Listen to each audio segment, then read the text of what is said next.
प्रिय भक्तों, जय श्री श्याम। आइए भक्तों, सुनते हैं बाबा खाटू श्याम जी की कथा। खाटू श्याम जी भगवान श्री कृष्ण के कलयुगी अवतार हैं। खाटू श्याम भीम के पोते और घटोत्कच के बेटे बर्बरीक हैं। इन्हीं की खाटू श्याम के रूप में पूजा की जाती है। बर्बरीक में बचपन से ही वीर और महान योद्धा के गुण थे और इन्होंने भगवान शिव को प्रसन्न कर उनसे 3 अभेद्य बाण प्राप्त किए थे। इसी कारण इन्हें 3 बाणधारी भी कहा जाता है। खाटू श्याम जी को भगवान कृष्ण का कलयुगी अवतार माना जाता है। राजस्थान के सीकर जिले में और मनौना धाम में खाटू श्याम जी का भव्य मंदिर स्थापित है, जहां दूर दूर से लोग उनके दर्शन करने आते हैं। श्याम बाबा घटोत्कच और नागकन्या मौरवी के पुत्र हैं। 5 पांडवों में सर्वाधिक बलशाली भीम और उनकी पत्नी हिडिंबा बर्बरीक के दादा दादी थे। कहा जाता है कि जन्म के समय बर्बरीक के बाल बब्बर शेर के समान थे, अतः उनका नाम बर्बरीक रखा गया। बर्बरीक का नाम श्याम बाबा कैसे पड़ा, आइए जानते हैं। बर्बरीक ने भगवान श्री कृष्ण और अपनी मां मौरवी से युद्ध कला कौशल सीखकर निपुणता प्राप्त कर ली थी। बर्बरीक ने भगवान शिव की घोर तपस्या की थी। फलस्वरूप भगवान शिव ने बर्बरीक को 3 चमत्कारी बाण प्रदान किए। इसी कारणवश बर्बरीक का नाम 3 बाणधारी के रूप में भी प्रसिद्ध है। अग्निदेव ने बर्बरीक को एक दिव्य धनुष दिया था, जिससे वो तीनों लोकों पर विजय प्राप्त करने में समर्थ थे। जब कौरवों पांडवों का युद्ध होने की सूचना बर्बरीक को मिली, तो उन्होंने भी युद्ध में भाग लेने का निर्णय लिया। बर्बरीक अपनी मां का आशीर्वाद लेकर और हारे हुए पक्ष का साथ देने का वचन देकर निकल पड़े। इसी कारण हारे का सहारा बाबा श्याम हमारा, यह कथन प्रसिद्ध हुआ। बर्बरीक जा रहे थे तो उन्हें मार्ग में एक ब्राह्मण मिला। यह ब्राह्मण कोई और नहीं, भगवान श्री कृष्ण थे, जो कि बर्बरीक की परीक्षा लेना चाहते थे। ब्राह्मण बने श्री कृष्ण ने बर्बरीक से प्रश्न किया कि वो मात्र 3 बाण लेकर लड़ने को जा रहा है। मात्र 3 बाण से कोई युद्ध कैसे लड़ सकता है? बर्बरीक ने कहा कि उनका एक ही बाण शत्रु सेना को समाप्त करने में सक्षम है और इसके बाद भी वह तीर नष्ट न होकर वापस उनके तरकश में आ जाएगा। अतः अगर तीनों तीर के उपयोग से तो संपूर्ण जगत का विनाश किया जा सकता है। ब्राह्मण ने बर्बरीक से एक पीपल के वृक्ष की ओर इशारा करके कहा कि वो एक बाण से पेड़ के सारे पत्तों को भेद कर दिखाए। बर्बरीक ने भगवान का ध्यान कर एक बाण छोड़ दिया। उस बाण ने पीपल के सारे पत्तों को छेद दिया और उसके बाद बाण ब्राह्मण बने कृष्ण के पैर के चारों तरफ घूमने लगा।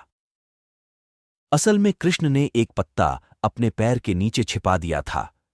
बर्बरीक समझ गए कि तीर उसी पत्ते को भेदने के लिए ब्राह्मण के पैर के चक्कर लगा रहा है। बर्बरीक बोले, हे ब्राह्मण, अपना पैर हटा लो, नहीं तो ये आपके पैर को भेद देगा।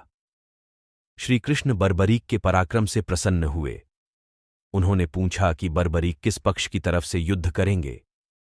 बर्बरीक बोले कि उन्होंने लड़ने के लिए कोई पक्ष निर्धारित नहीं किया है, वो तो बस अपने वचन अनुसार हारे हुए पक्ष की ओर से लड़ेंगे।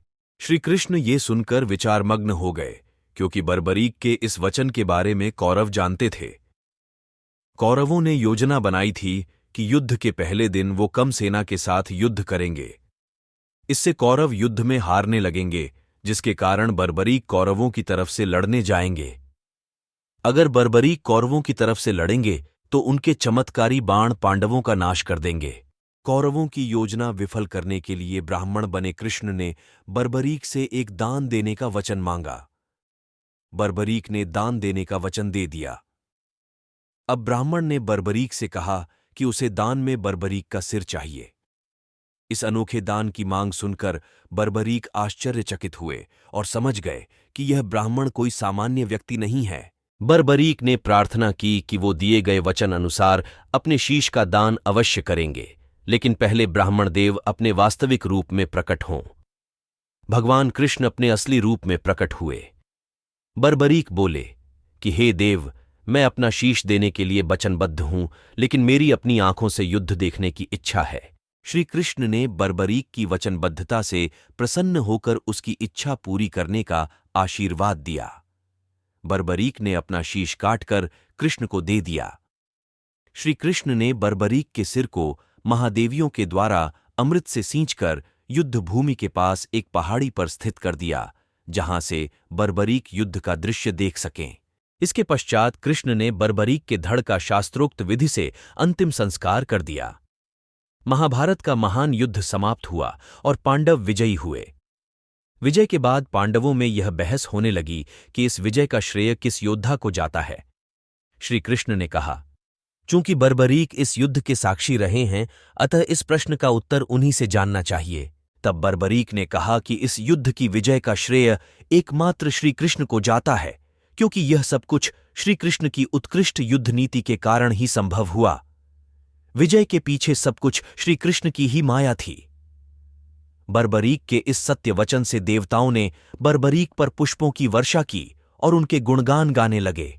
श्री कृष्ण वीर बर्बरीक की महानता से अति प्रसन्न हुए और उन्होंने कहा, हे वीर बर्बरीक, आप महान हैं। मेरे आशीर्वाद स्वरूप आज से आप मेरे नाम श्याम से प्रसिद्ध होंगे।